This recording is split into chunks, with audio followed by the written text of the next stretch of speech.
Welcome to Shalu's kitchen. இன்றைக்கி நம்ம சூப்பராக கடப்பா எப்படி பண்ணுறதுன்னு பார்க்கலாம். வீடியோக்குள்ளே போகிறதுக்கு முன்னாடி சேனலை சப்ஸ்கிரைப் பண்ணாதவங்க பண்ணிவிடுங்க, பண்ணவங்களுக்கு தேங்க்ஸ். கடப்பா பண்ணுறதுக்கு நம்ம ஒரு ப்ரெஷர் குக்கரில் 1 கப் அளவுக்கு பச்சைப்பருப்பு சேர்த்துக்கலாம். சேர்த்துட்டு லோ ஃப்ளேமில் வச்சுட்டு நல்லா வறுத்து எடுத்துக்கலாம். நம்ம வறுக்க வாசனை வர ஆரம்பிக்கும். இப்படி கரண்டியில் எடுத்தால் நல்லா பொலன்னு வரும். இந்த ஸ்டேஜில் நம்ம எந்த கப்பால் பச்சைப்பருப்பு எடுத்தோமோ அதே கப்பால் 3 கப் அளவுக்கு தண்ணி ஊற்றிக்கலாம். அதுக்கப்புறமா 2 உருளைக்கிழங்கை 4 வெட்டி வச்சுருக்கேன், அதையும் சேர்த்துட்டு குக்கரை மூடிடலாம். மூடிட்டு சரியாக 5 விசில் வரைக்கும் வரட்டும்.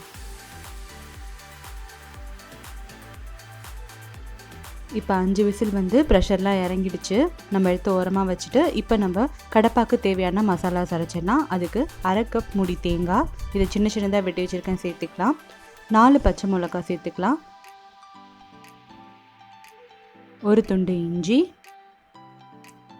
5லேருந்து 6 பூண்டு பல், 1/2 டேபிள் ஸ்பூன் கசகசா, 1 டேபிள் ஸ்பூன் சோம்பு, இதெல்லாம் போட்டுட்டு கொஞ்சமாக தண்ணி ஊற்றிட்டு நல்லா பேஸ்ட்டாக அரைச்சி எடுத்து வந்துடலாம்.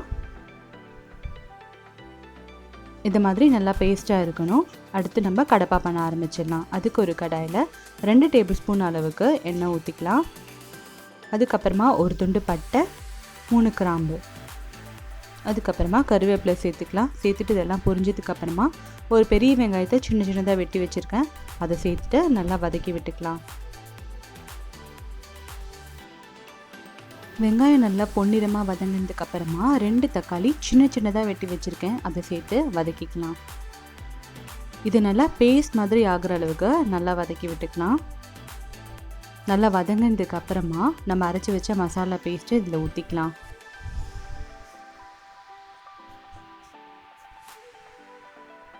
ஒரு தடவை மிக்ஸ் பண்ணிவிட்டு ஒரு தடவை நல்லா கொதிக்கட்டும்.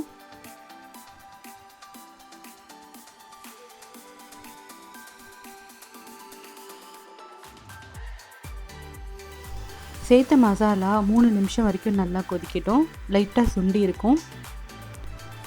இந்த ஸ்டேஜில் நம்ம வேக வச்ச பச்சை பருப்புலேருந்து உருளைக்கிழங்கு தனியாக எடுத்து வச்சுட்டு பருப்பை நல்லா மசிச்சுட்டு இதில் சேர்த்துக்கலாம். சேர்த்துட்டு தேவையான அளவுக்கு உப்பு போட்டுட்டு நல்லா மிக்ஸ் பண்ணி விட்டுக்கலாம்.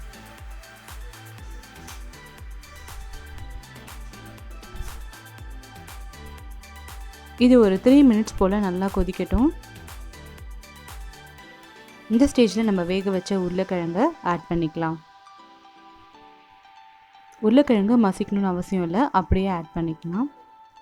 ஆட் பண்ணிவிட்டு ஒரு தடவை நல்லா கலந்து விட்டுட்டு கொத்தமல்லி தூவி இறக்கிடலாம். நம்ம சுவையான கடப்பா ரெடி ஆகிடுச்சு. நீங்களும் உங்கள் வீட்டில் ட்ரை பண்ணி பார்த்து எனக்கு கமெண்ட் பண்ணுங்கள். சேனலை லைக் பண்ணுங்கள், சப்ஸ்கிரைப் பண்ணுங்கள். தேங்க்யூ ஃபார் வாட்சிங் ஷாலுஸ் கிச்சன்.